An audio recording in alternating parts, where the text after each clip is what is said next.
जय हिंद फ्रेंड्स। मेरा नाम अजीत सिंह और आप मेरा यूट्यूब चैनल देख रहे हैं दद्दा की खरी खरी। मेरे साथ साहिल रघुवंशी जी बैठे हैं। इनके साथ में हम 4-5 वीडियोस पहले बना चुके हैं और इनके बारे में अगर आपको ज़्यादा जानना है तो आप वो पिछले 5 वीडियोस देख सकते हैं। साहिल सिंह सूर्यवंशी अगर आप मेरे चैनल पे सर्च करेंगे तो इनके सारे वो वीडियोस आ जाएंगे आपके सामने। ये शायद हम आपके साथ छठा वीडियो कर रहे हैं आज। यस जी, छठा। तो इनका ब्रीफ परिचय यह है कि बिहार में जन्मे, सिल्वर स्पून लेके नहीं जन्मे थे।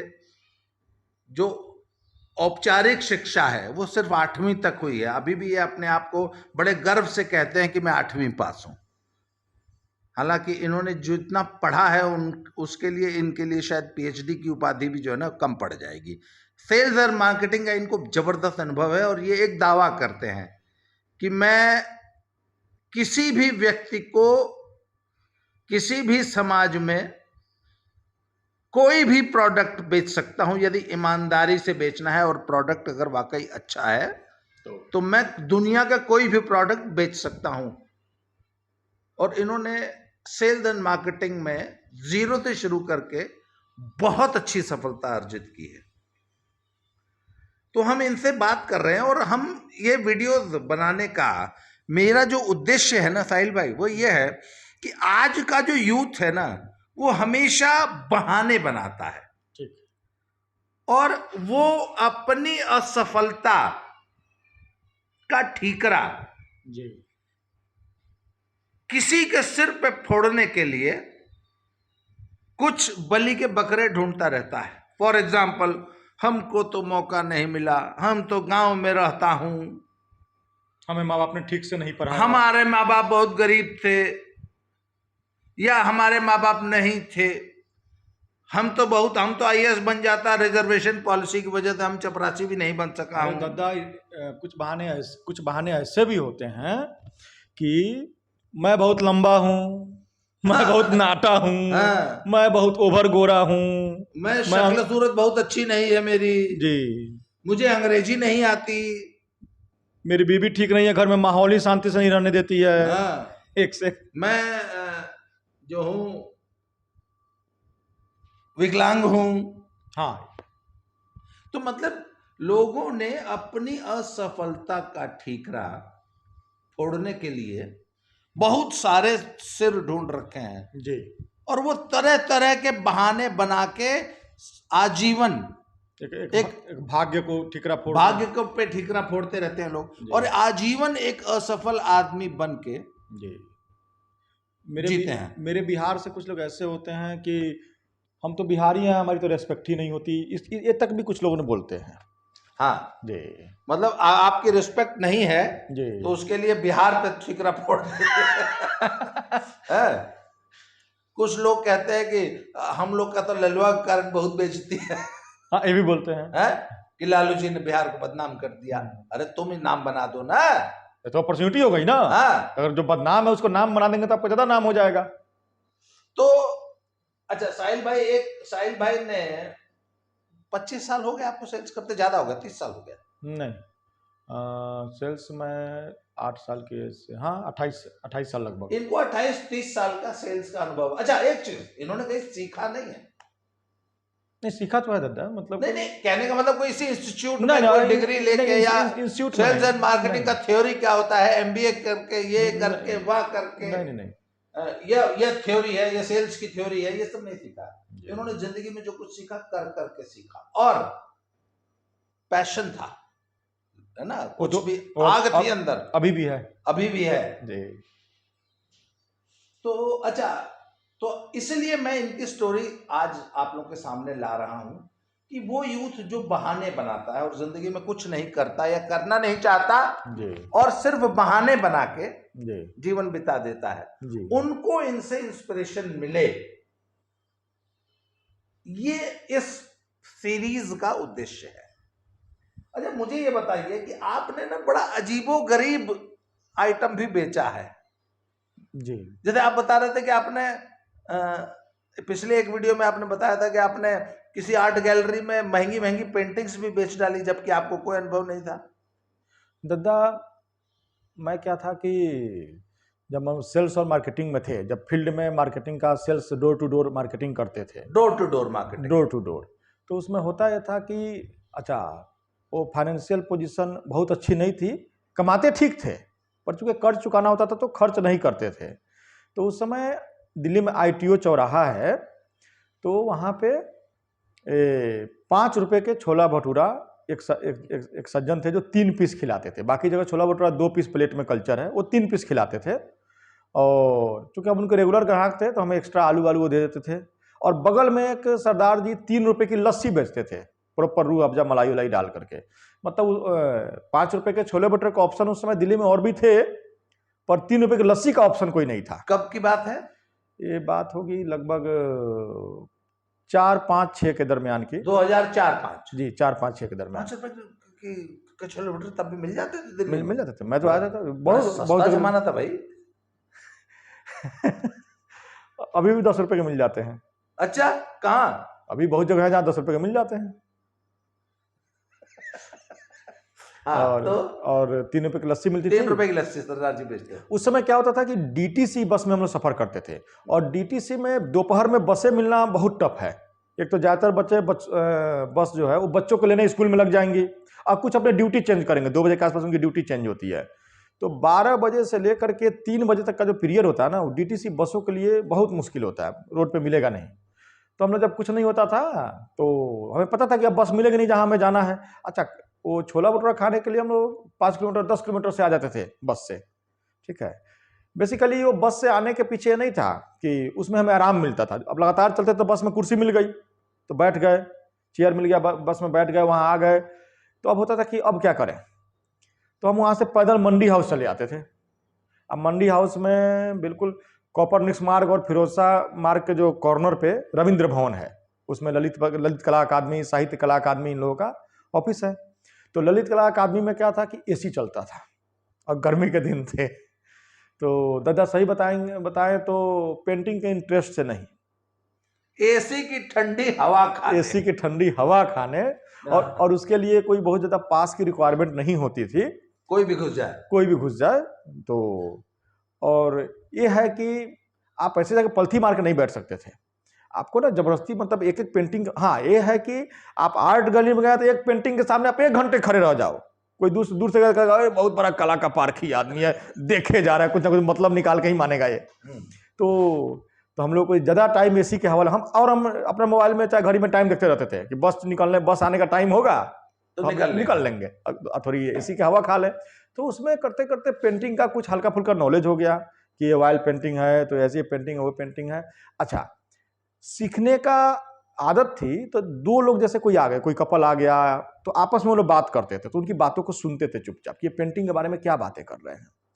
कई बार तो ऐसी पेंटिंग जिसको हम लगते थे कि उसने ब्रश उठा के ऐसे ऐसे मार दिया है, कोई 2 लोग आपस में बात कर रहे हो, बता रहे हैं कि नहीं इसका ये मीनिंग है, पेंटर ने बनाने टाइम पे ये सोचा होगा तो ये बनाया होगा, ठीक है, ये बड़ी डार्क पेंटिंग है, ये बड़ी खुशनुमा पेंटिंग है, इस टाइप की सब बातें होती थी। तो उससे मुझे आइडिया आया, और उसमें फिर कुछ लोगों को पसंद आती थी, तो उसमें कोई एक लड़की बैठी होती थी, और कई बार ज़्यादातर बार खुद पेंटर भी वहाँ अवेलेबल होते थे जिनकी वो पेंटिंग होती थी, एग्जीबिशन लगी है। हाँ, आर्टिस्ट थे, वो वहाँ रहते थे, तो फिर उनसे वो बात होती थी, तो उस पर वो डील हो गई, तो उस पर सोल्ड का लगा दिया। अच्छा, पेंटिंग आर्ट गैलरी में कोई पेंटिंग अगर सेल हो जाए तो आपने पैसे दे दिए तो आप उसको लेके नहीं जा सकते, वो रहेगी पूरे एग्जीबिशन टाइम तक, एग्जीबिशन में रहेगी, उस पर लिखा रहेगा भाई आप इसको आप खरीद नहीं सकते, अभी हो गया। और ज़्यादातर में प्राइस नहीं लिखी रहती है, कुछ में प्राइस लिखी रहती है, कुछ में लिखे थे ऑन डिमांड, चाहे आप बात कर लीजिए, कीमत आप लगाइए, ठीक है। तो मैं जाके बोलता था कि मैं अगर पेंटिंग आपकी बेच दूं तो मुझे कुछ मिल सकता है क्या? तो हम लगे कि आपकी तारीफ, तो एक तो सच्चाई बताते थे कि नहीं देखिए, हम आर्ट गैलरी में आना हमने शुरू किया इस तरीके से, AC की हवा के लिए, ठीक है। पर अब बहुत थोड़ी सी ये जानकारी हो गई है, इतनी तो जानकारी हो गई ना, कितने साइज का पेंटिंग है सब तो अब आंखों देख के बता देंगे। तो लोग आते हैं तो हम उन लोगों से बात करें और आपकी पेंटिंग को सेल करने में हेल्प मिले। अब देखिए दादा, कोई भी आर्टिस्ट है उसको पैसे से मतलब नहीं होती है, उसकी कला की तारीफ होए ये मैंने देखा है सफिशियंट है, पर पैसा सच्चाई है। अगली अगली फिर पेंटिंग बनाए, उसके लिए पैसा तो उसके पास होना चाहिए ना, तभी तो मटेरियल खरीदेगा। तो लोग बोल देते हैं कि चलो भैया 50,000 से ऊपर जो बेच दोगे हाँ तुम्हारा, तो ऊपर ये आपका हो जाएगा। जो अच्छा जिसमें फिक्स प्राइस होती है तो बता देते हैं 10% आपको दे देंगे, 20% आपको दे देंगे, और जिसमें ऑन डिमांड है उसमें बता देते हैं इससे ऊपर जितने में बिक जाए। तो अब हमारा काम क्या होता था कि हम जा करके कस्टमर को रीड करते थे कि अच्छा ये खरीद सकते हैं, ठीक है। और क्या बताएं, हम तो बाहर जा करके खड़े हो जाते थे, उसके पोर्च में कौन सी गाड़ी आके रुकी, वो कितनी कॉस्टली गाड़ी है, अच्छा, उनकी बाइंग कैपेसिटी कैसी है, profiling of the potential customer. जी। तो जाके देखते थे। अब चूंकि उसी बिल्डिंग में बहुत सारे काम हैं, केवल कोई आएगा तो आर्ट गैलरी का नहीं आएगा, हो सकता है कि उसमें लाइब्रेरी है उसमें चला जाए, कई सारे ब्लॉक है ना बिल्डिंग में। तो हम जाते थे तो टारगेट करते थे, अच्छा ये बड़ी बढ़िया गाड़ी है, ये मर्सिडीज है, तो इनकी बाइंग इनको पसंद आ जाएगी तो इनको खर्च करने में दिक्कत नहीं, ले लेंगे, इनको कोई दिक्कत नहीं आएगी। तो हम उनका पीछा धीरे धीरे पीछा करते थे, नजरें पीछा करती थी कहाँ जा रहे हैं। अगर वो आर्ट गैलरी में घुस गए तो समझ लिए हमारे आज के टारगेट है। अब हम उनके पीछे पीछे लगे हुए, जिस पेंटिंग में जा रहे हैं, जिस पेंटिंग में उन्होंने ज़्यादा देर समय दे दिया उसके आसपास पहुंच गए, ठीक है। और उन्हीं से बात करने लगा कि जैसे कोई मैम है, मैम आप बुरा ना माने तो मैं कुछ पूछ सकता हूँ, मेरी उतनी नॉलेज नहीं है पेंटिंग की, पर मुझे इंटरेस्ट बहुत है। इंटरेस्ट बहुत इसलिए है कि मैंने किसी किताब में पढ़ा है कि आप अच्छे लोगों की संगत बनाएंगे तो आपकी बुद्धि अच्छी होगी।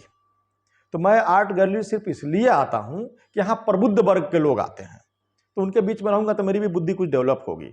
तो आप बुरा ना माने, तो आप इसका अगर मतलब मीनिंग आप समझ रही हैं प्लीज़ मुझे, इस पेंटिंग का तो प्लीज़ मुझे कुछ समझाइए, ठीक है। तो वो समझाते थे, ठीक है। मैंने कहा हाँ चलिए ठीक है। मैं बोलता था कि मैम मैं बताना चाहता हूँ कि हम लोग ऐसा नहीं है कि इस पेंटिंग के खरीदार नहीं आ रहे हैं, पेंटिंग के खरीदार आ रहे हैं, लेकिन हमारे आर्टिस्ट साहब का कहना है कि हम उनको बेचेंगे जो इसका मीनिंग निकाल ले, सबको नहीं बेचेंगे। और बुरा ना माने मैं इसी काम के लिए हूँ, तो आपको पसंद आई है तो आपने खरीदार को इंपॉर्टेंट फील करा दिया। हाँ मतलब उनको नहीं, खरीदार को, जो खरीद रहा है दादा, लोग क्या करते हैं अपने प्रोडक्ट को इंपॉर्टेंट दिलाते हैं कि जो बेच रहे हैं वो महत्वपूर्ण है। मेरा 1 मिनट, बहुत इंपॉर्टेंट पॉइंट है, नोट कीजिए। लोग अपने प्रोडक्ट को इंपॉर्टेंट बताते हैं, जबकि असल में इंपॉर्टेंट कौन है? ग्राहक है। हमेशा से और सदा से ग्राहक है, और ग्राहक ही रहेगा। आपका प्रोडक्ट अगर हीरा है और उसके कान पे हीरा फबेगा नहीं तो आपके हीरे की क्या औकात है? या उसके ड्राइंग रूम में वो कोहिनूर सज के वैल्यू, उसके ड्राइंग रूम की शोभा, मतलब ड्राइंग रूम उसका इतना शानदार है कि उसमें रहे तो ड्राइंग रूम की 4 चांद लग जाए, तो उसके बिना कोहिनूर की क्या औकात है? तो पहला चीज, हम लोग कभी भी, मैं अपने पूरे सेल्स लाइफ में कभी भी अपने प्रोडक्ट की बड़ाई नहीं करता था। मैं जो भी सेल करता था वो क्वालिटी सेल करता था। तो उसमें एक तो चीज पहले से फिक्स थी कि क्वालिटी इसमें है। सेकंड, मैं कस्टमर की महत्ता को समझता था, उनको समझाता था, और साथ में ये समझाता था कि आपके लिए प्रोडक्ट क्यों जरूरी है। अच्छा, आपके लिए क्यों जरूरी है, बाकी के लिए जरूरी नहीं है पर आपके लिए जरूरी है। तो उसमें से 30, 35, 40 एवरेज 30, 35, 40 ऐसे डील, छोटे छोटे डील नहीं जिसमें डिटेल में लंबी बात हो गई, उसे 30, 40 में से एक डील क्लोज हो जाती थी। और एक दिन में 3, 4, 5 लोगों से ऐसी बातें हो जाती थी 3 घंटे के दरमियान। तो उस आर्ट गैलरी में आप कितना समय रोज देने लग गए थे? जब मेरी पहली पेंटिंग से जब मुझे प्रॉफिट आया था तो मेरा एक तरह से दोपहर का वो 3 घंटे का, देखिए 3 घंटा मंडी हाउस मेरा दोपहर में 3 घंटे आर्ट गैलरी में, और शाम का महान जो गायक हो गए, पद्मश्री, पद्म भूषण, पद्म विभूषण, भारत रत्न, इन लोगों को सुनते हुए मेरी बहुत देरी इवनिंग बीती है। शास्त्रीय संगीत, शास्त्रीय नृत्य, संगीत, नाट्य, अच्छा नाटक भी, ठीक है। और उस पे देखिए आपकी जो और मैं स्पीक मैके का वॉलंटियर भी करता था। अच्छा, तो उसकी वजह से हम उनके बैनर लगाओ, पोस्टर लगाओ, टांग दो, ये सब भी काम किया करते थे, ठीक है। तो मैं इस पे ना आपकी जो रीडिंग हैबिट्स और आपकी जो ये कल्चरल एक्टिविटीज ने आपको किस तरह शेप किया, इस पे एक अलग से वीडियो बनाना चाहूंगा। इस पे एक 40 मिनट का अलग वीडियो बनाऊंगा। अभी हम वापस आ ठीक रहे है। हैं, इसके लिए मैंने वो नोट कर रखा है अच्छा कि आपके साथ एक वीडियो मुझे आपकी घुमक्कड़ी पे बनाना है जी दादा कि क्या घुमक्कड़ी ने कैसे आपकी लाइफ को शेप किया, जी। और एक आपकी सांस्कृतिक और ये कल्चरल एक्टिविटीज जो आप दिल्ली में शाम को किया करते मैं हैं। दादा एक बीच में पॉइंट से अलग हटके एक मिनट की बात बोल दूं। कोई बोलता है ना कि वो जिंदगी में कुछ नहीं कर पा रहा है, कामयाब नहीं हो रहा है, वो कुछ ना करे, वो अपनी संगति जो है ना वो कामयाब लोगों के साथ बिताना शुरू कर दे, बस। और कुछ मत करे। मैं हाथ जोड़ के बोलता हूं कि वो कुछ ना करे। ये काम अगर उसने कर दिया तो उसके दिमाग में ऐसे ऐसे अनोखे विचार आने शुरू हो जाएंगे कि उसको किसी मेंटर की, किसी गाइड की, या मेरे जैसे लोग जो अभी खुद लर्निंग की दिशा में हैं, वो आपका बड़पन है कि आप बोलते हैं कि मुझसे लोग सीख सकते हैं, मैं तो अभी खुद सीखने की दिशा में हूं, मुझसे सीखने की कोई जरूरत ही नहीं पड़ेगी। उनका दिमाग खुद में इतनी ताकतवर है कि उनको विचार दे देगा। मतलब अच्छे सफल लोगों की संगति करो। सफल लोगों की संगति करें, ऐसे नहीं। अब 4 निकम्मे बैठे हैं, 4 भाग्य को दोष दे रहे हैं, तो आप भी तो भाग्य को ही दोष देंगे ना। हाँ, ऐसे निकम्मों के साथ बैठोगे तो वही वाले नेगेटिव और आप अगर भाग्य को दोष नहीं देंगे तो उनकी दोस्ती आपकी टूट जाएगी, वो आपको अपने गिरोह से भगा देंगे। तो वो क्या भगाएंगे, आप ही लात मार के भाग जाओ ना, क्यों पड़े रहना है उनके बीच में, उन कचरे लोगों के बीच में। अच्छा, मुझे एक बात बताइए, 5 रुपए के छोले भटूरे और 3 रुपए की लस्सी पी के जी तो निश्चित रूप से भाई आप तो सामान्य आदमी जो कि सड़क छापे का आदमी होता है, जी वही आपकी रूपरेखा, आपका वही रंग रूप, वही कपड़ा होता होगा। तो एक मर्सिडीज से उतरने वाले व्यक्ति जी से बात करने की हिम्मत। दादा मेन बात यह नहीं है, लोगों से जब मैं बात करता था ना, कई बार तो फ्री ऑफ कॉस्ट घुसने वाले में गार्ड मुझे घुसने नहीं देते थे मेरे ड्रेस और वेशभूषा की वजह से।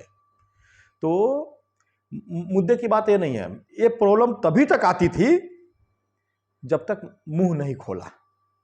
मुंह खोला तो जो मर्सिडीज वाली मैम हैं, सर हैं, वो इमीडिएट तार जाते थे कि ड्रेस वेशभूषा इसके चाहे जैसे। अब वैसे भी दादा आर्टिस्ट जो होते हैं ना वो खुद ही फक्कर दिखते हैं तो मान के चलते हैं कि फक्कर वहां फक्कर जैसा दिखना, वहां मतलब रीच नहीं देखना कोई डिस्क्वालिफिकेशन नहीं है। एक से एक बड़े बड़े। अब एक बार मैंने पहचानने की कोशिश कर रहा था, क्योंकि मैं मैगजीन ये सब मैं बहुत पढ़ता हूँ, किताबें तो मैंने पढ़ी है, मतलब मैं मरूंगा तो शायद मुझसे अधिक ओशो साहब ही किताब पढ़े होंगे भगवान, नहीं तो इतनी किताबें मैं पढ़ जाऊंगा। आज भी मैं 4-4 घंटे पढ़ता ही हूँ। तो जब मैं मुंह खोलता था ना, एक बार मैं वाकया बताता हूँ, जतिन दास जी थे, बिल्कुल ऐसे दिख रहे थे, मुझे तो गरीब आदमी कैसे दिख रहे हैं ये, ठीक है, तो जबकि वो उतने आर्टिस्ट हैं उतने बड़े। तो ऐसा नहीं है कि हाँ, लोग जो को जब पहली बार हम बोलते थे कि मैम हमें इस पेंटिंग के बारे में आप कुछ बताइए, तो उस समय वो इंटरेस्ट नहीं लेती थी, पर तपाक से इक्का दुक्का ऐसे पॉइंट बातों बातों में निकल आते थे, किसी साहित्यिक का जिक्र निकल आया। अब जैसे मैं बता रहा हूँ, एक बार जो है कोई पेंटिंग थी, ललित कला अकादमी की बात बता रहा हूँ, नहीं सॉरी, ये इसका है, मैंने इंडिया हैबिटेट सेंटर में भी आर्ट गैलरी है, उस आर्ट गैलरी की मैं बात बता रहा हूँ। तो उसमें हम लोग थे, तो उसमें उन्होंने कुछ, उनके हाथ में मैंने किताब देखी, एक लेडी थी, उनके हाथ में मैंने किताब देखी, इनकी वो इलाहाबाद वाले सर नहीं थे, सूरज का 7वां घोड़ा वाले, अरे उनकी मोटी किताब, धर्मवीर भारती की गुनाहों का देवता। तो उनके हाथ में मैंने देखी, ठीक है, तो मैंने ऐसे ही बोल दिया कि जब मैं दिल्ली आया था ना, तो दिल्ली के अलावा जो मेरा सपना था, मुझे चांद चाहिए कि मैंने आपको जिक्र किया था ना, तो वैसे ही मेरा नोबेल पर्पल के शहर में जाने का सपना होता है। तो गुनाहों का देवता जब मैंने पढ़ा था तो मुझे इलाहाबाद जाने का मुझे ड्रीम है। अच्छा, भले फिक्शन है। उन्होंने तबाक से बोला, अच्छा आपने किताब पढ़ी है? हाँ। फिर हमने सुधा और चंदर पे वहीं पे पलथी मार के, मर्सिडीज वाली मैम पलथी मार के जमीन में बैठ गई, बिल्कुल इतनी इमोशनल तरीके से, मतलब जैसे अभी उन्होंने किताब को पढ़ा और किताब के पूरे औरा में थी हूँ। अच्छा, बिल्कुल रोने के मूड में आकर के, अरे यार ये चंदर को ऐसा नहीं करना चाहिए, सुधा बेचारी, सुधा को भी ये नहीं करना चाहिए। फिर अब चूंकि मैंने पढ़ रखी थी तो हमने इस पर लंबी डिस्कशन कर दी, तो फिर मेरा ड्रेस और चेहरा मोहरा उनके लिए तो खत्म हो गया, इंपॉर्टेंट नहीं रहा। अब तो मैं उनकी बराबरी का बंदा हो गया ना, जो किसी विषय पर उनके साथ इंटेलेक्चुअल लेवल पे आप उनकी बराबरी कर लेते थे। बेशक गाड़ी में या कपड़ों में या स्टेटस में या पैसे से नहीं थे, नहीं, पर उस लेवल पे मैं कर लेता था। फिर बात चलते चलते कहीं चली जाती थी। एक मिनट, आपने नोट किया कि रुपए पैसे से बेशक बराबरी नहीं कर पा रहे थे, पर इंटेलेक्चुअल लेवल पे बराबरी हो रही थी। आपके पास बराबरी करने के बहुत से मौके हैं, जरूरी नहीं कि आप किसी से पैसे से ही बराबरी करें। नहीं नहीं, और इंटेलेक्चुअल लेवल पे अगर बराबरी करने की कोशिश या उनके आसपास पहुंचने की कोशिश करेंगे तो वो इन चीज़ों की बराबरी से वो ज़्यादा महत्वपूर्ण है। अच्छा, एक बार पेंटिंग गैलरी की मैं बात बता रहा हूँ, मैं एग्जैक्ट बता नहीं पाऊंगा कौन से हॉल की बात है। अर्नेस्ट हेमिंग्वे की एक किताब थी मेरे पास, मुझे इंग्लिश ठीक से नहीं आती है तो मैं डिक्शनरी ले लेकर पढ़ता हूँ, पर किसी ने कहीं जिक्र मैंने सुन लिया था तो मैं ट्राई कर रहा था, मुझे किताब का नाम भी अभी ठीक से ध्यान नहीं आ रहा है। तो मैं ट्राई कर रहा था, तो कुछ शब्द थे वो डिक्शनरी में भी मुझे नहीं समझ में आ रहे थे, तो मैं वैसे 2-3 किताबें मैं रखता था हमेशा, और बातचीत चल निकली, थोड़ा बात फ्रेंडली हो गई तो मैं उनसे पूछता था, अच्छा इसका क्या मतलब है? तो बोलता कि अच्छा तो पूरा सेंटेंस में बताओ, कोई कई वर्ड होते हैं ना, वो बोलते हैं कि नहीं हाँ, पूरे सेंटेंस में बताओ तो मतलब बता पाएंगे, इसके कई सारे मतलब निकल सकते हैं। ठीक है, मैंने फटाक से किताब निकाला, अपने एक डायरी में मैं लिख के रखता था किस पेज पर कौन कौन सी बातें, आगे बढ़ जाते थे पर वो लिख के रखते थे कौन सी चीजें नहीं समझ में आई तो उनको बताया, तो उन्होंने कहा अच्छा ये पढ़ लेते हो, तो इम्प्रेस हो गए, तुम ये अर्नेस्ट हेमिंग्वे को पढ़ते हो, काफका को पढ़ते हो, तुम कैसल पढ़ रहे हो, ठीक है, मिडसमर नाइट ड्रीम पढ़ रहे हो, चाहे सैटनिक वर्सेस पढ़ रहे हो, सब तो ये सब चीजें जो थी इससे मुझे रिलेट करने में हेल्प मिल जाती थी उन लोगों से। और जब बातें चलती थी, उनसे बात करने का कॉन्फिडेंस यहां से आता था, इन चीजों से आता था, क्योंकि इन चीजों में मैं उनसे पिछड़ अच्छा, एक मिनट जी, आपके पास उनके बराबरी के संसाधन नहीं है, इस प्रकार का कोई इंफीरियरिटी कॉम्प्लेक्स आपके अंदर नहीं था? बहुत शुरू में था, बहुत शुरू में जब मैं दिल्ली आया था जी, तो वो क्या था कि किसी यार दोस्त के साथ कहीं गए थे, बिल्कुल दादा मेरी जीरो गलती थी, जीरो, ये मैं अपने मतलब बिहारी पने को इसका दोष दे सकता हूं अगर उसको बोलेंगे तो। हुआ क्या था कि मैं कुछ देख रहा था, मतलब मुझे मैनर नहीं पता थे, तो मैं किसी उंगली बता करके मेरे साथ जो था ये क्या है वो क्या है, बस पे मैं पूछ रहा था, बस चल रही थी, तो एक लड़की को ऐसा लगा कि ये तो मेरे साथ उंगली कर दिया, बहुत डांटा। तो उस टाइम पे एक बार इंफीरियरिटी कॉम्प्लेक्स जो आप बोल रहे हैं वो हुआ था, पर उसी बस में एक और लेडी थी, मतलब लड़की ही थी, जिसने फिर उस लड़की को डांटा, कि मतलब डांटा नहीं, टोका कि नहीं इनको नहीं पता है, ये ऐसे बोल रहे हैं, ठीक है, पर इनका मतलब ये नहीं है, वैसे तो मेरे तरफ भी कई बार उंगली की है।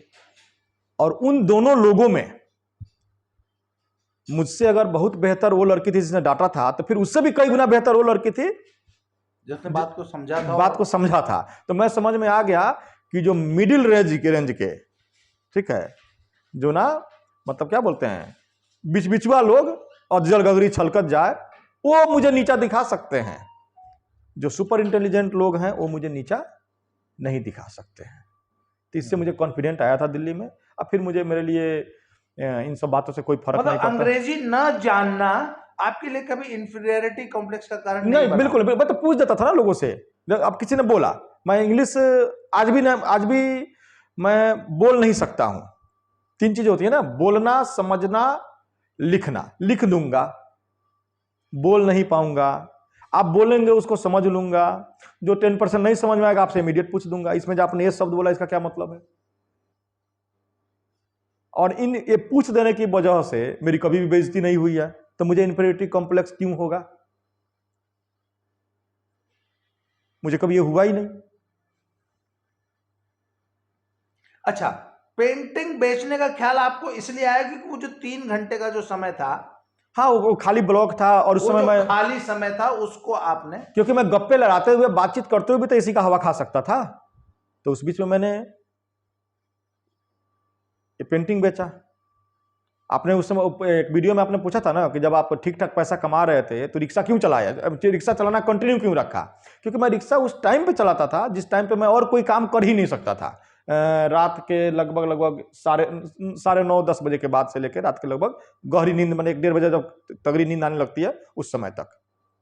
मुख्य 1-2 ट्रेन थे मोतिहारी में जिनके पैसेंजर को मैं छोड़ता था, और सिनेमा हॉल का रात का 9 से 12 वाला जब शो टूटता था तो उसी के किसी पैसेंजर मेरा आखिरी पैसेंजर होता था। और फिर उसको उसको छोड़ करके अपने घर के सो गए। तो उस टाइम में मैं और कुछ नहीं कर सकता था, तो ये कर लेने में कोई बुराई नहीं थी। तो इस ब्लॉक में मैं कुछ नहीं कर सकता था, तो आपने पेंटिंग बेचना शुरू कर दिया। और चूंकि वो ITO जहाँ मैं छोला भटूरा खाने आता था वहां से वॉकिंग डिस्टेंस है मंडी हाउस। हाँ, जब पेंटिंग बेचने में जब वो चस्का लग गया तो फिर और पता लगाने लगे और कौन कौन सी आर्ट गैलरी है। हाँ, तो मैंने तकरीबन पेंटिंग 50 के लगभग मैंने पेंटिंग शायद बेचा होगा। 50 पे। हाँ, फिर उसको क्यों कंटिन्यू नहीं किए? नहीं दादा, मेरे साथ एक ये है कि मैं कंटिन्यू कुछ भी नहीं करता, मुझे सब कुछ करना है। अच्छा, किसी एक चीज से बंध के नहीं रहना। नहीं, मुझे सब कुछ करना है। मुझे लगता है दादा कि मुझे जो जीवन मिला ना, मेरी दादी मुझे बताती हैं कि मैं मर नहीं गया था, मरने के बिल्कुल अंतिम चरण तक। मेरे बचपन में इतनी तबीयत मेरी खराब रहती, इतनी तबीयत खराब रहती थी कि 5 साल का एज तक होने तक मेरा जो दादा वेट था वो शायद 10 किलो था। बहुत कमजोर थे आप। बहुत कमजोर। फिर उसके बाद मुझे टीबी हो गया था, तो टीबी में मैं बहुत मुश्किल से बचा हूँ। तो मुझे लगा कि हम आज भी लगता है दो चीज़ें उस घटना से मेरे साथ 2 चीज़ें आई हैं। एक, मुझे लगता है कि भगवान ने मुझे यूं ही तो नहीं बचाया होगा, भगवान मुझसे कुछ बहुत महान कराना चाहते हैं। तो जो मैं सब चीज़ें करते करते जाऊंगा तब तो उस पॉइंट पर पहुंच पाऊंगा, शायद उस पॉइंट पे जहाँ जो भगवान मुझसे कराने के लिए मुझे बचा लिए। और दूसरा, जब मेरे फादर एक्सपायर किए थे तो जिस तरीके से लाखों के हम कर्ज में थे, तो जब उसमें उलझे हुए थे, तो मतलब मर नहीं गए। दूसरा, फुटपाथ पे सो जाते थे, पार्क में सो जाते थे, कोई सांप काट सकता था, वो सलमान खान की तरह कोई आके पियक्कर चढ़ा सकता था, ठीक है। हाँ, तो सबसे बच गए। तो मैं मानता हूँ कि एक तो मेरी लाइफ जो है एक्सटेंशन लाइफ जी रही है चल रही है। तो एक्सटेंशन में क्या डरना, कुछ भी काम करने से। तो इन सब वजहों से मुझे दादा कॉन्फिडेंट है, ठीक है। अच्छा, इतना कुछ बेचा है जी। और सैनिटरी नैपकिन्स कैसे बेचने लग गए थे? सैनिटरी नैपकिन्स भी बेचे हैं महिलाओं को घर घर घूम के, वो स्टोरी बताइए जरा। एक, मैं मार्केटिंग कंपनी में काम करता था, तो उन लोगों ने एक सैनिटरी नैपकिन कुछ अनोखे, अच्छा, वो मार्केटिंग कंपनी अलग अलग प्रोडक्ट्स, इसका मतलब बेचती रही अलग अलग हो? प्रोडक्ट बेचती थी, और उसका प्रोडक्ट मैं बेचता था। तो उसमें सैनिटरी नैपकिन आया, तो उसमें मुझे गुस्सा किस बात से आया कि उसमें जितनी भी लेडीज या लड़कियां थी, मतलब उस मीटिंग का शेड्यूल निकलता था, नए प्रोडक्ट आते थे, ट्रेनिंग होते थे, उसके बारे में ब्रीफ किया जाता था, या उसके जो आविष्कारक वैज्ञानिक हैं वो आके खुद से बताते थे। तो एक ऐसी मीटिंग हो रही थी। वो आप बता रहे थे वो कंपनी कुछ नए नए किस्म के प्रोडक्ट्स, हाँ, नए नए किस्म के प्रोडक्ट को सेल करती रहती थी। जैसे LPG गैस का सिलेंडर 5 दिन एक्स्ट्रा चलेगा, ये वाला इंस्ट्रूमेंट लगा लो, ये लगा लो, ये लगा लो, तो बिजली चोरी नहीं, वो बिल्कुल ऑथेंटिक तरीके से बचेगी, बिजली बचेगी, ये वाला इंस्ट्रूमेंट लगा लो। हाँ, इस टाइप के नए नए आइटम वो बेचती थी कंपनी जी। तो उसी में एक सैनिटरी नैपकिन आया था। तो उसमें क्या था कि मुंबई में उनकी एक मीटिंग थी। अब मैं उनका टॉप का सेल्समैन था, उस कंपनी का। हाँ, मैं टॉप का सेल्समैन, टॉप में से मैं भी था। तो ऐसी कोई मीटिंग होती नहीं थी, या तो मीटिंग क्राइटेरिया बेस होती थी कि जो ये करेगा, क्योंकि सिर्फ मीटिंग नहीं होती थी ना, टारगेट बेस्ड वो नहीं, कंपनी वैसे सबको बुला नहीं सकती थी, क्योंकि वो उनके खर्चे काफ़ी होते थे। 5 स्टार होटल बुक करते थे, तो उसमें कई बार रूम बुक करते थे अपने सेल्स पर्सन के लिए, तो सबको थोड़ा ना बुलाएंगे। लोग तो कुछ ऐसे सेल्समैन भी चले जाएंगे, चलो ऐस करके आ जाएंगे 5 स्टार होटल में। ताज लैंड्स एंड, वो बैंड स्टैंड बांद्रा पे जो होटल है, मैंने उस कंपनी की वजह से पता नहीं 10-20 रात मैंने उसमें होटल में, मैं अलग अलग दिन पे मैं एंजॉय किया कंपनी के खर्चे पे। तो मेरा वो फेवरेट था, उसमें जो मेरा जो पसंद का रूम था वो बिल्कुल सी फेस था। तो एक ऐसे उसी में एक मीटिंग होने वाली थी जिसमें सबको इन्विटेशन था, मुझे नहीं था। मैं चिढ़ गया, ऐसे कैसे, ठीक है, मैंने चैलेंज लिया। तो पता चला कि नहीं, मुझे उसमें इन्वाइट नहीं किया गया, इसका रीज़न कुछ और है। उसमें सिर्फ लेडीज सेल्समैन को इन्वाइट किया गया है। मैंने कहा ऐसा क्यों भैया? आता नहीं यार, तुम नहीं समझोगे, ठीक है। तो हम लगे बता दो, समझ जाऊंगा, नहीं समझूंगा तो सीखूंगा। तो सैनिटरी नैपकिन है। तो पहले तो सैनिटरी नैपकिन क्या होता है ये मैं नहीं जानता था। तब ये भी नहीं जानते? नहीं, मैं ये जानता था कि मतलब वो पैड होते हैं, मतलब पैड समझते थे, सैनिटरी नैपकिन नहीं समझते थे, ठीक है। तो उन्होंने समझाया, तो तो मैंने कहा कि ये मत बोलो कि मैं नहीं कर सकता हूँ, ठीक है। और बिना उन लोग की इन्फॉर्मेशन के, डेट टाइम मुझे पता था, मैं बिल्कुल झोला बैग लेके पहुंच गया मुंबई। अच्छा।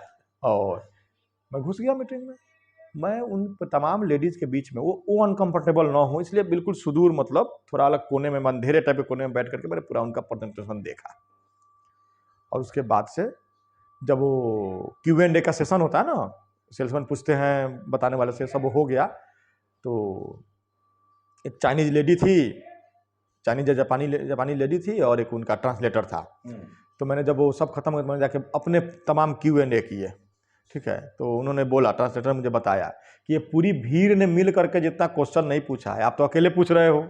तो मैंने बोला कि ये पूरी भीड़ मिल के जो सबसे टॉप की जो लेडी होगी, वो जितना नहीं बेचेगी उतना तो मैं बेचूंगा। ये कितना कमाल का हाहाकारी चीज़ है, आपको पता है? आपने ये चैलेंज ले लिया वहां पे? यहाँ चले, क्योंकि उन्होंने जिस तरीके से बताया था वो मुझे बिल्कुल सोशल कॉज जैसा भी लगा, वो कि उसकी वजह से, मतलब सैनिटरी नैपकिन का ठीक से इस्तेमाल नहीं करना या उसके बारे में अवेयरनेस नहीं होना भी औरतों के बहुत सारे स्वास्थ्य संबंधी रोगों का जड़ है वो। अच्छा। हाँ, तो मैं उसमें अच्छा, वो वाकई अच्छा प्रोडक्ट था? अच्छा, मेरे प्रोडक्ट कुछ भी घटिया नहीं बेचे। अब आप देखिए, पेन आर्टिस्ट जो होते हैं वो कई प्रकार के होते हैं। एक होते हैं असली आर्टिस्ट, और एक होते हैं खूब अमीर। नहीं, आर्टिस्ट का अमीर भी बढ़िया आर्टिस्ट होते हैं, लेकिन कुछ होते हैं जो आर्टिस्ट बढ़िया नहीं है पर इतने पैसे वाले हैं कि अपने सेटिंग से या पैसे के बूते उन्होंने गैलरी हायर कर लिया। तो मुझे इतनी समझ आ गया ये कचरा, उनको नहीं बेचता था मैं, ज़्यादा पैसे का ऑफर मिलने के बावजूद भी। मैं बेचता जो था वो सही चीज़ बेचता था, पैसा कम मिले। सैनिटरी नैपकिन पे आप बताते हैं। तो सैनिटरी नैपकिन का मैंने चैलेंज लिया, तो उसके बारे में मैंने जाना, बहुत सारा अध्ययन किया। तो सैनिटरी नैपकिन मैंने फिर बेचना शुरू कर दिया, और मैंने उसमें अच्छा बेचा। मतलब उसमें मैं टॉप का सेल्समैन था, इंक्लूड लेडी सेल्समैन को मिलाने के बावजूद भी। अच्छा, मतलब महिलाओं से ज्यादा?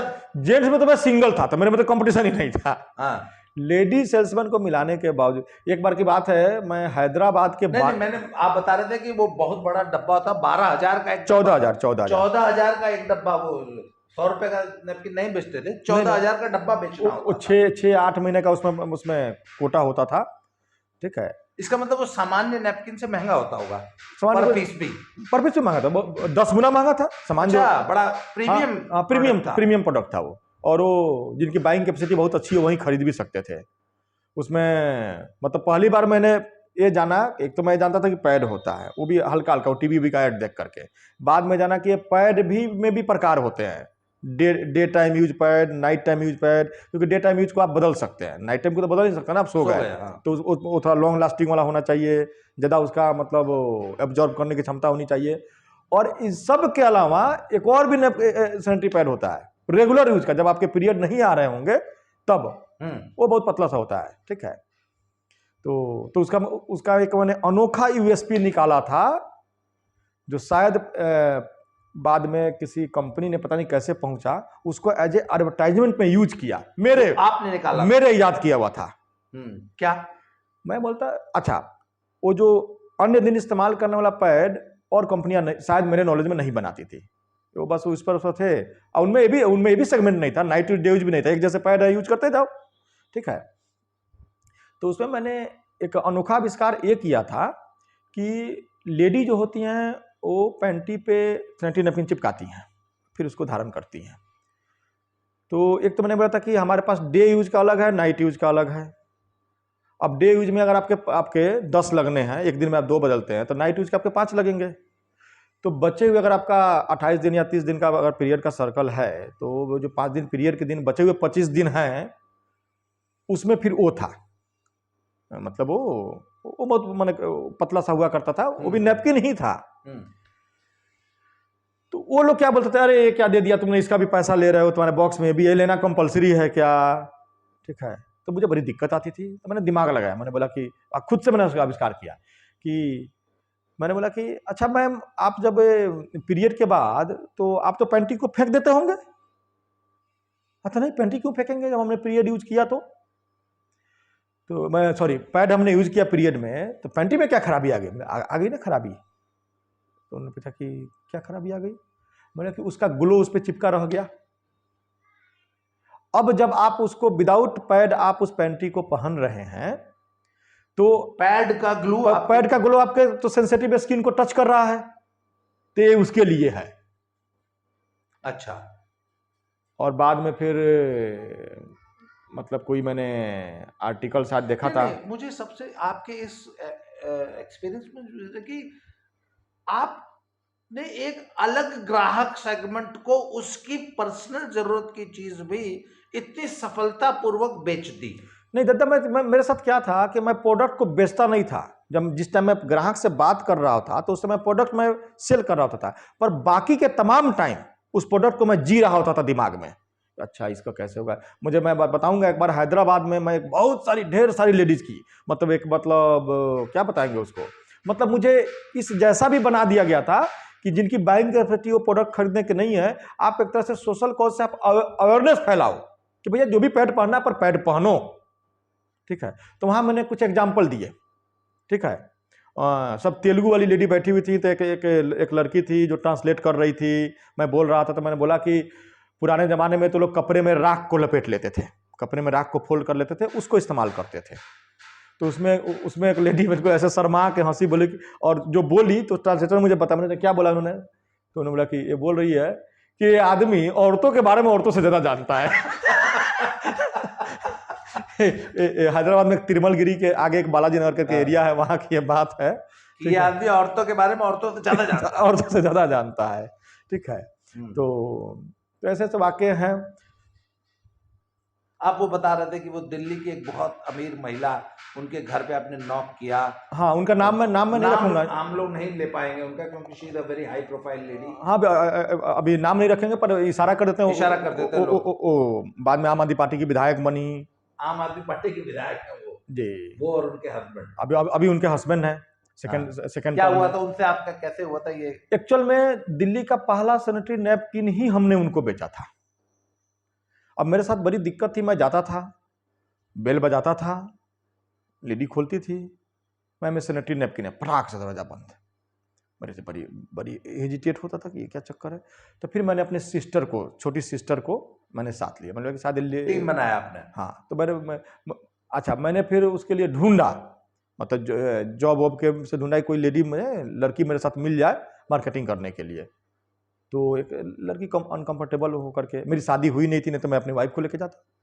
ठीक है, मेरी मदर अगर मतलब ठीक ठाक पढ़ी लिखी होती, हाँ पढ़ी लिखी होती, इस टाइप से होती कुछ, तो मैं उनको लेके जाता। लेकिन फिर मैंने तक मैं सिस्टर को लेके जाता हूँ। मैंने अपने से 10 साल छोटी सिस्टर को, 10 साल नहीं, मैं 13-14 साल छोटी सिस्टर को मैंने साथ में लिया। बेल वो बजाती थी, वो फर्स्ट चेहरा आमना सामना उसका होता था, वो बोलती थी सैनिटरी नैपकिन, वो इंटरेस्ट लेते थे। तो मेरे भैया भी साथ में है, ये इसके एक्सपर्ट हैं। तब आप इंट्रोड्यूस होते थे? बस उसका उतना ही काम होता था। बाद में वैसे अलग बात है कि उसने भी मुझे प्रेजेंट करते करते सीख लिए। जी, हम लोग तो मतलब डेमोस्ट्रेट करके, पूरे डेमोस्ट्रेट करके पानी मंगाते थे, डालते थे। ठीक है, फिर जो है सो वो कुछ अनोखा प्रोडक्ट भी था। उसमें क्या था कि सिंपल एब्जॉर्ब करने वाली सिंथेटिक चीज़ें बाकी ब्रांड, सस्ते वाले ब्रांड लगाते हैं, और उनमें कुछ बम्बू से बना हुआ मटेरियल होता था जो मतलब हाइजेनिक और तो एक मैं उसमें ऐसा फनी काम किया करता था। ठीक है, तो मैं उसको फिर फाड़ देता था, जैसे पानी डाला वो पूरा ऑब्जॉर्ब हो गया, फिर मैं उसको फाड़ देता था, और उसके अंदर जो मटेरियल निकल जिसने पानी को ऑब्जॉर्ब किया है उसको फेस पर ऐसे रगड़ कर दिखाता था उनको, ये देखिए फेस भी एक सेंसिटिव स्किन है, कुछ फर्क पड़ा नहीं पड़ा। अब किसी ब्रांड का मैं नाम नहीं रखूंगा, वो जो बाकी ब्रांड बिकते हैं, आप जिसका इस्तेमाल करती होंगी। ठीक है, आप पीरियड का जो मतलब लिक्विड है उसको नहीं, सिंपल आप पानी डाल के कीजिए, जब वो फूल जा रहा है तो उसको लेकर रगड़िए, आपके चेहरे पे रसेस आ जाएंगे, इसलिए बेहतर प्रोडक्ट है ये। मतलब अच्छा, तो उनके घर कब गए आप उन महिला के? तो हाँ, वो बड़ा मजेदार अनुभव है इसलिए। जी हाँ, तो मैंने उनको बताया, तो उन्होंने सुना मेरी बात को, बड़ा शानदार उनका घर था। तो उनकी बेटी को आई थिंक अभी जस्ट शायद पीरियड होना स्टार्ट होने वाला था। हाँ, अभी जस्ट मतलब वो टीन वाली टीनेजर हुई थी, तो उन्होंने उसको बुलाया, वो लड़की आई हिचकिचाते हुए बैठी। ठीक है, पर जो उनको फायदा ये हुआ कि जो चीज़ अपनी बेटी को वो ठीक से समझा नहीं पा रही थी पीरियड के बारे में, वो मेरी वजह से उनका माँ बेटी का जो नहीं ओपन हो गया। मतलब बातचीत करने का एक मामला ओपन हो गया और उन्होंने मुझसे 2 पैकेट खरीदे, जबकि एक पैकेट भी 6-8 महीने चलने वाला होता था, फिर भी उन्होंने मुझसे 2 डब्बे खरीदे 28,000 और इमीडिएट कैश गिरा, इमीडिएट कैश लाया और उन्होंने दे दिया, कोई बार्गेनिंग नहीं, कुछ नहीं, ठीक है। और बाद में उन्होंने फीडबैक के तौर पे बाद में उनको मैंने और भी कई सारे प्रोडक्ट बेचे, तो बाद में उन्होंने फीडबैक के तौर पे बताया कि तुम नहीं आते तो मेरे लिए बड़ा एक टफ जॉब था अपनी लड़की को इस चीज़ को कन्वे करना कि पीरियड है तो एक स्वाभाविक चीज़ है, इससे घबराना नहीं है, टाइप की बातें। जी। तो आप एक बार मुझे बता रहे थे कि वो किताब भी आपने जो बेचा है वो संजीव कपूर वाली, वो अभी हमारे पास इस वीडियो में समय है 5-6 मिनट, 5 मिनट मान लीजिए, 5 मिनट में वो किस्सा किताब वाला कंक्लूड कर देंगे ना? हाँ, फास्ट फॉरवर्ड में हो जाए। फास्ट फॉरवर्ड में करिए। इसी कंपनी के लिए थे आप काम कर रहे थे जब वो किताब आई थी? हाँ। वो उस कंपनी में एक किताब थी जो किसी ऐसे कंडीशन थी जिसकी वजह से उसके सेल्समैन को वो कुछ पीस बेचना अनिवार्य था, टाइप। अच्छा, वो किताब बेचना अनिवार्य था? कुछ था, मतलब कि मिनिमम 1-2 तो बेचना ही है। तो उनको जो सैलरी या ये सब मिलता था, तो इसके लिए क्या था कि उनके पास वो किताब इकट्ठी होती चली गई। किताब थी संजीव कपूर की खाना खजाना और एक संजीव कपूर की ग्रीन प्लैनेट। ये 2 किताबें थी जो कि उस कंपनी को में सेल्समैन को बेचना कुछ किताब अनिवार्य था। वो सब लोग बेच नहीं पाते थे, नहीं, मतलब 99% नहीं बेच पाते थे, और उनके पास वो इकट्ठी होती रहती और एक ही जैसी किताब है तो उसको इस्तेमाल भी नहीं कर सकते थे। अब मसाला तो है नहीं ना कि खत्म हो जाएगी, एक जैसी किताब को कितना इस्तेमाल करेगा। किसी के पास 20 कापी पड़ी है, किसी के पास 50 कापी पड़ी है। तो मैंने उसमें आइडिया लगाया। वैसे वो 300 रुपये की किताब होती थी, और जो हम लोग बेचते थे तो वो 220 या 250 की हमें मिलती थी, जो हमें अगर हम रेगुलरली बेचते थे तो उसको तो लोगों के पास इकट्ठी हो जाती थी। तो मैंने उनसे किसी से 50 रुपये, किसी से 100 रुपये, किसी से 20 रुपये, 30 रुपये के रेट से, उससे तौल के भी लिया था। तौल के ज़्यादा नहीं लेते थे, पर तौल की रेट पे ले लेते थे। अच्छा, तौल के रेट जैसे जैसे मान लेते 20 रुपये में लिया तो हार्डबोर्ड किताब थी तो 300 रुपये की किताब 20 रुपये में आपने खरीद लिया। पहले तो प्रोक्योरमेंट ही सस्ती हो गई। हाँ। तो अब जैसे एक किताब बिकती थी तो उसमें आराम से 5 या 6 किताबों के मैं खरीद सकता था उसी पैसे से। तो उसको मैं बेचता था। मैंने एक पंपलेट प्रिंट कराया, ठीक है, कि वही संजीव कपूर का GTV फेम, संजीव कपूर का खाना खजाना किताब, ठीक है। तो अब फिर मेरा दिक्कत था कि मैं उस पंपलेट को बांटूँ कहाँ। तो मुझे आइडिया आया कि ये भी अमीर लोग ही खरीदेंगे। 300 रुपये की खाना बनाने की किताब जिसमें मुश्किल से 10-20 रेसिपी हो, 25-30 रेसिपी हो, कौन खरीदेगा। तो फिर अमीर कहाँ मिलेंगे? तो अमीर या तो उनके घर में मिलेंगे। तो अमीरों की जो सोसाइटी होती है उसमें गार्ड बड़े बिल्कुल डिवोटी होते हैं, ठीक है, घुसने ही नहीं देगा।